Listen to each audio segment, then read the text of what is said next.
Hello everyone, welcome to रक्षा सूत्र knowledge. अगर आप किसी भी कम्पिटिटिव एग्ज़ाम की प्रिपरेशन कर रहे हैं तो ये वीडियो आपके लिए बहुत ज़्यादा इम्पोर्टेंट होने वाला है।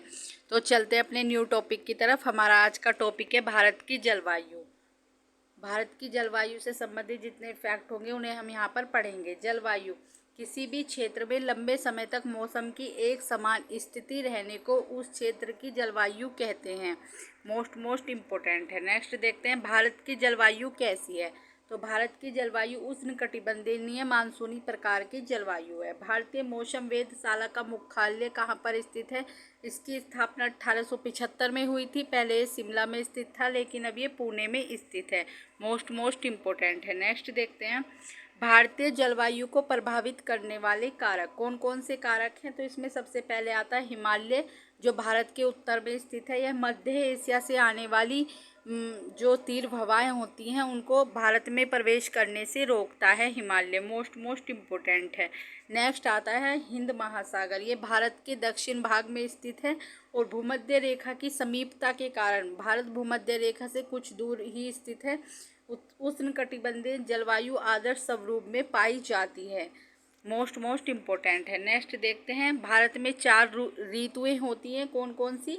शीत ऋतु, जिसका काल 15 दिसंबर से लेकर 15 मार्च तक माना जाता है। दूसरे नंबर पर आती है ग्रीष्म ऋतु, गर्मी यानी कि 16 मार्च से 15 जून के बीच का समय माना जाता है। फिर आती है वर्षा ऋतु, जिसका समय 16 जून से 15 सितंबर के बीच माना जाता है। फिर आती है शरद ऋतु, वर्षा काल के पुनः आती है। ये 16 सितंबर से 14 दिसंबर के बीच इसका समय माना जाता है शरद ऋतु का। नेक्स्ट देखते हैं उत्तर भारत के मैदानी भागों में वर्षा पश्चिमी विक्षोभ या जेट स्ट्रीम के कारण होती है। कई बार ये क्वेश्चन पूछा जा चुका है। मोस्ट इम्पोर्टेंट है। नेक्स्ट देखते हैं जाड़े के दिनों में वर्षा तमिलनाडु व कोरोमंडल तट पर होती है। इसे लौटते हुए मानसून की वर्षा भी कहते हैं। मोस्ट इम्पोर्टेंट है। नेक्स्ट देखते हैं ग्रीष्म ऋतु में तीव्र आर्द्र हवाओं की गरज के साथ वर्षा होती है। इन्हें अलग अलग स्थान पे अलग अलग नाम से जाना जाता है, जैसे कि पूर्वी भारत में से नॉर्थ वेस्टर के नाम से जाना जाता है। बंगाल में काल बैशाखी, कर्नाटक में चेरी ब्लॉसम। कॉफ़ी की कृषि के लिए काफ़ी लाभदायक होती है ये कर्नाटक में। नेक्स्ट देखते हैं और दक्षिण भारत यानी कि केरल तमिलनाडु में से आम्र वर्षा के नाम से जाना जाता है। आम वर्षा के लिए काफ़ी लाभदायक होती है। मोस्ट इम्पोर्टेंट है। नेक्स्ट देखते हैं उत्तर पश्चिमी भारत में ग्रीष्म ऋतु में गर्म शुष्क हवाओं को लू कहते हैं। काफ़ी एग्जाम में पूछा जा चुका है। भारत में अधिकांश वर्षा दक्षिण पश्चिम मानसून से होती है। ये भी क्वेश्चन पूछा जा चुका है। भारत में मानसून की 2 शाखाएं होती हैं, एक अरब सागर की शाखा, दूसरी बंगाल खाड़ी की शाखा। सबसे पहले देखते हैं हम अरब सागर की शाखा।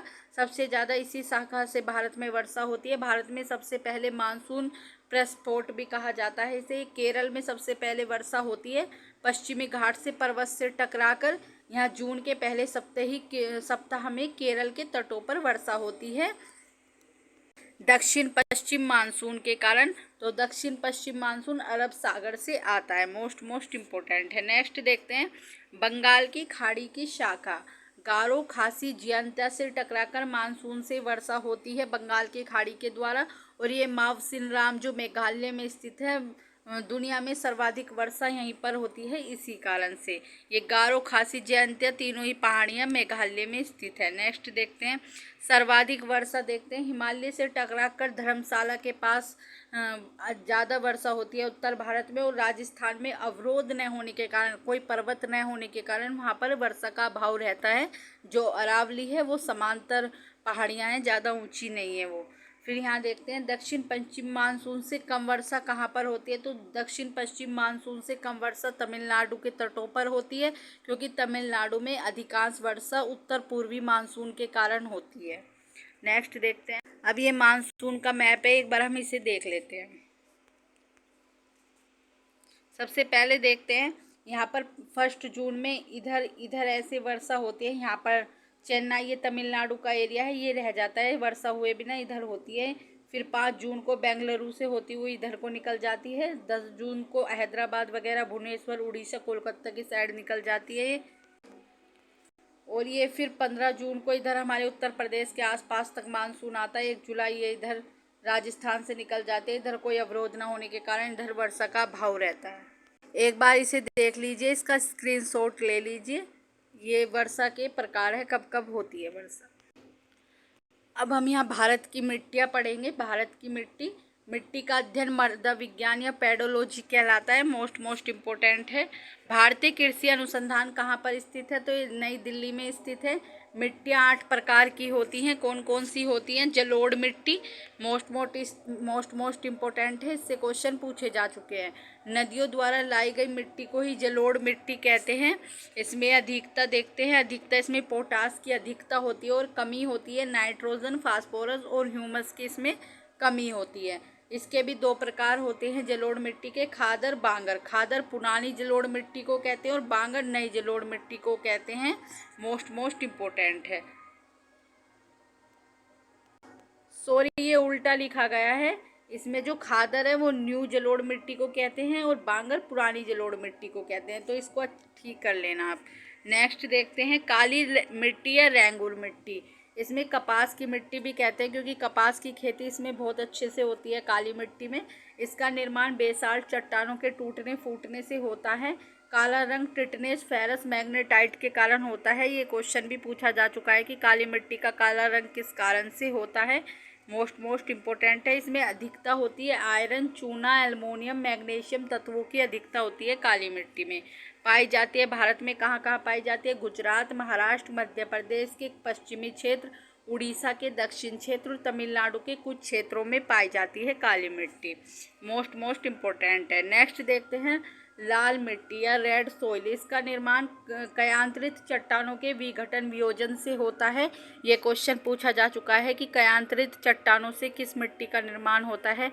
तो काली मिट्टी का निर्माण होता है। बहुलता होती है सिलिका और आयरन की। मोस्ट इम्पोर्टेंट है। और इसमें कमी होती है नाइट्रोजन, फास्फोरस, ह्यूमस की कमी होती है। लाल रंग लौह ऑक्साइड के कारण होता है। इसमें लाल मिट्टी में कहाँ कहाँ पाई जाती है भारत में? आंध्र प्रदेश, मध्य प्रदेश के पूर्वी भाग, पश्चिम बंगाल के कुछ भाग, राजस्थान के अरावली क्षेत्रों में पाई जाती है लाल मिट्टी। मोस्ट इम्पोर्टेंट है। नेक्स्ट देखते हैं उर्वरता बढ़ाई जा सकती है। चूने का इस्तेमाल करके लाल मिट्टी की उर्वरता बढ़ाई जाती है। ये क्वेश्चन भी पूछा जा चुका है। नेक्स्ट देखते हैं लैटेराइट मिट्टी। इसका निर्माण जलवायु आर्द्रता, शुष्कता, क्रमिक परिवर्तन के फलस्वरूप हुआ है। मान लीजिए जलवायु में कभी आर्द्रता होती है और कभी शुष्क होता है, उन दोनों को जो क्रमिक परिवर्तन होता है उससे इस मिट्टी का निर्माण होता है लैटेराइट मिट्टी का।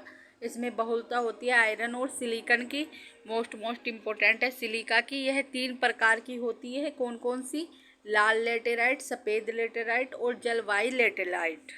नेक्स्ट देखते हैं सफ़ेद रंग। जो सफ़ेद लेटेराइट होते हैं उसमें केओलिन के कारण इसका रंग सफ़ेद होता है। लेटेराइट मिट्टी चाय के लिए सर्वाधिक उपजाऊ मानी जाती है। पूछा जा चुका है कि चाय के लिए कौन सी मिट्टी सर्वाधिक उपजाऊ है? तो लेटेराइट मिट्टी। और मिट्टियाँ देखते हैं कौन कौन सी हैं। मरुस्थलीय मिट्टी जो रेगिस्तान में पाई जाती है उसे मरुस्थलीय मिट्टी कहते हैं। क्षारीय मिट्टी, जैव मिट्टी जो पेड़ पौधों के विघटन से बनती है उसे जैव मिट्टी कहा जाता है। वन्य मिट्टी जो वनों में पाई जाती है। मोस्ट इम्पोर्टेंट है। अगर आपको क्वेश्चन का लेवल अच्छा लगा हो तो चैनल को सब्सक्राइब, वीडियो को लाइक एंड शेयर करें। अगर आपको इन क्वेश्चन का PDF चाहिए तो आप हमारा टेलीग्राम चैनल भी फॉलो कर सकते हैं।